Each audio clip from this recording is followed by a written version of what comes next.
Time for Donnie Fandango's Week in Rage.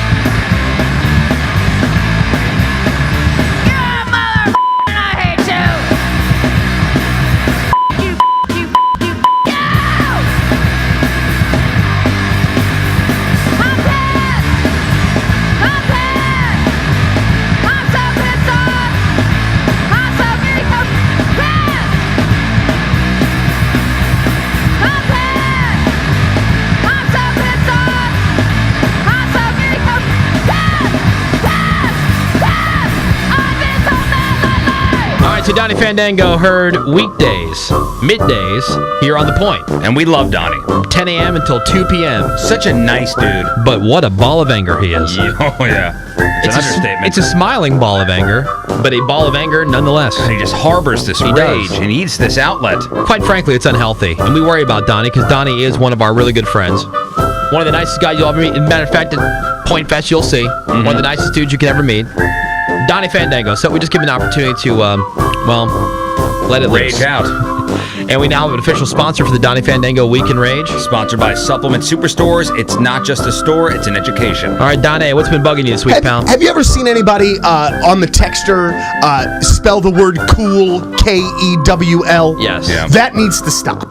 Like, that needs to stop right now. That is absolutely ridiculous. Well, it's not cool, it's cute. Yeah, I don't understand. Also, another thing that needs to stop is guys requesting songs for their 1-month anniversary for their girls. Oh, God, ring the bell on that. I had a guy request Modest Mouse Dashboard.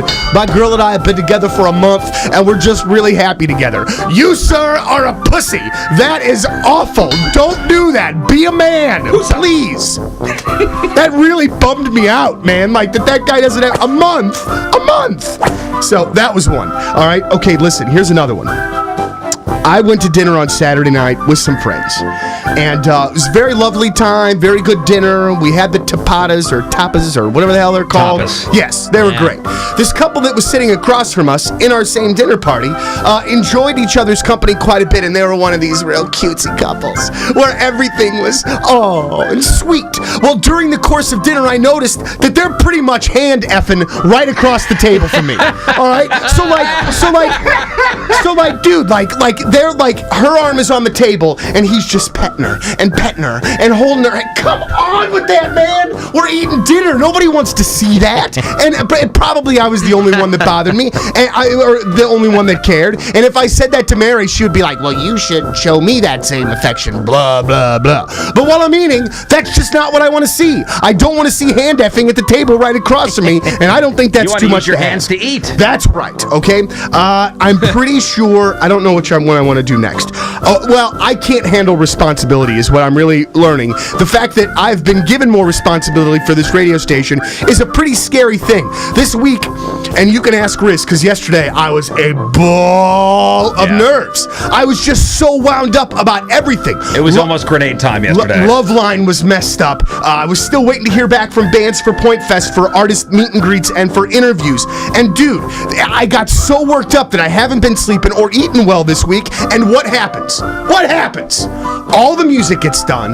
Loveline is fine. All the interviews are done. So I've essentially wasted a whole week just being hot and stupid and having my rear end puckered up real tight. Yeah. So dumb. I don't know why I do it to myself, but I absolutely do. So you're raging against yourself right now? Yes, as a matter of fact, I am. Hey, by the way, congratulations to Mr. Donnie Fandango, now music director of The Point. Oh, thank you. Thank you. Yeah, Riz was the music director, and he said, enough of that noise. Yeah, 5 years as music director, no more. I told Riz day one of doing this show, I'm like, dude, you got to quit that music director racket. It was killing me. Good luck, Donnie. Yeah, He's dude, like, I don't know how you did it and did the show. Good luck. But it's all good, and today, I'm great. Everything's done. We're ready to roll for the show. Now, here's my last thing, all right? And this is kind of a rage sort of, like, parenting kind of thing, okay? So Wednesday night, Benjamin was over at the house, all right? This is his week with his mom, but he was over at our house on Wednesday. Benjamin, obviously, like most normal 10 and 11-year-olds, he plays outside a ton, dude. Like, when he gets home from school, drops the bag, he's back out the door. Right. All right? So Benjamin The way it should be. gets into a fight on Wednesday. Fists are exchanged between Benjamin and this other neighbor kid. All right? So I talked to him about it. He comes back inside. He's upset. He's not crying, but he's really upset about it because this kid punched him a couple times and he punched him a couple of times. And so my feeling on the situation was that the kids kind of handled it. You know what I'm saying? Like, not trying to say that I want kids to be fighting, but it kind of seems like these kids police themselves. And that's what boys do. Absolutely so. It's part of being a kid. So I tell Mary what happened. You know, tell her about the fight, tell her what Benjamin said, and she gets on me for not going outside and, like, I guess chasing the other kid away. And I've seriously been, like, bound up about this all week because I don't want Ben to think that I don't care, but at the same time, I thought Benjamin, like, handled his business like he should. He doesn't want to feel like the kid whose dad has to fight all the battles. Right, see, that's what I thought, too. I would never want my dad to come out there, but Mary has been on my sack about it all week long, so that makes me feel a little bit better. Yeah, you did the right thing, man. Absolutely. Because I can't go out. Have your dad fighting your battles for you. Absolutely not, because as far as I know, and I don't know this, but Benjamin could have started it. You know what I mean? I mean, you know, you never know. So that has been giving me coronary this week as well. The great thing about all of these stresses and things is that, one, they're going away, and two, they keep me from eating. So hopefully I will look like just one person here before too awful long. Well, you know what? One of his, I guess you should intern for this guy, Tim Virgin. Here at the Point, who's coming down for Point Fest. He now works at Q101 in Chicago. I guess the last time you were up at Lollapalooza, he was giving you crap about your weight. Yeah, and I'm fatter than I was then.